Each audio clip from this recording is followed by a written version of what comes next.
Hello students.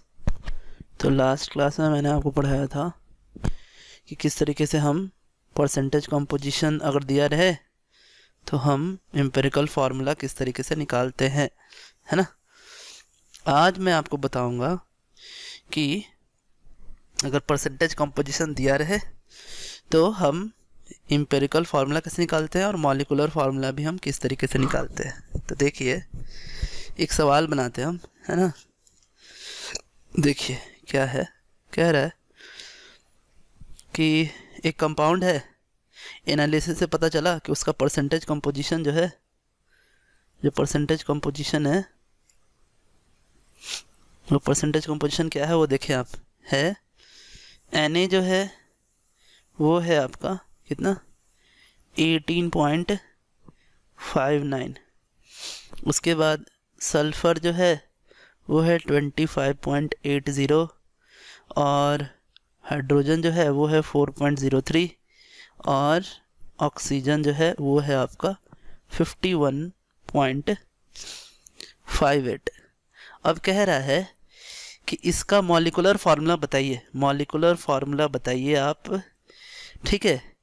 और फिर कह रहा है कि इसका मॉलिक्यूलर वेट भी दिया हुआ है आपको, मॉलिक्यूलर वेट दिया है कितना, मॉलिक्यूलर वेट है कितना 248, है ना।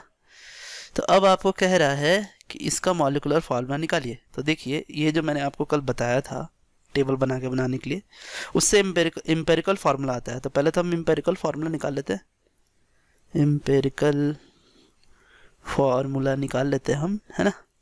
तो क्या है देखिए, मैंने बोला था पहले एलिमेंट लिखते हैं, एलिमेंट लिखेंगे, फिर उसका एटॉमिक वेट लिखेंगे।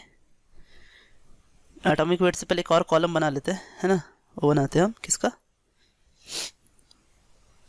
परसेंटेज कंपोजिशन, है ना, परसेंटेज का, फिर एटॉमिक वेट, फिर परसेंटेज बाय एटॉमिक वेट, और फिर सिंपलेस्ट रेशियो, है ना, सिंपलेस्ट रेशियो, है ना।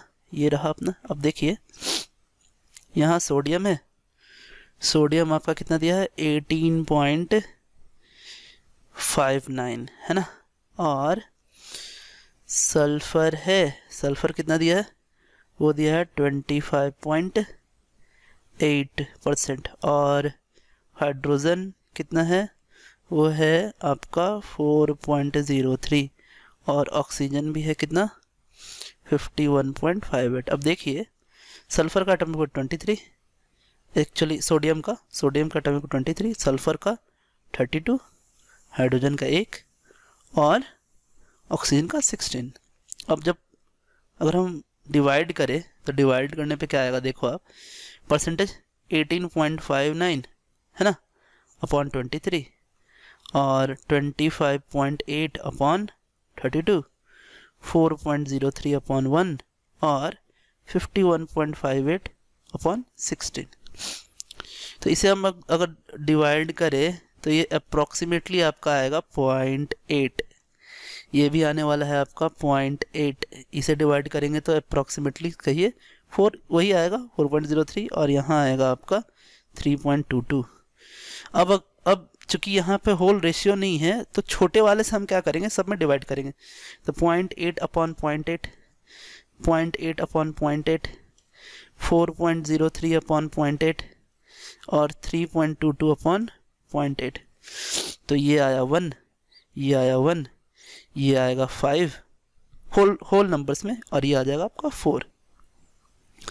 तो यानी अब रिस्पेक्टिव कौन कौन सा है देखिए, रिस्पेक्टिव Na 1, सल्फर 1, हाइड्रोजन 5 और ऑक्सीजन 4।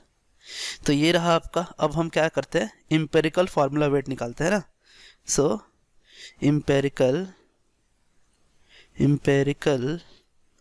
फार्मूला वेट निकाले अगर, ठीक है, तो कितना आएगा निकालते हैं। देखिए 23 plus 32 plus 1 into 5 plus 4 into 16, that is कितना आया आपका 124, ठीक है।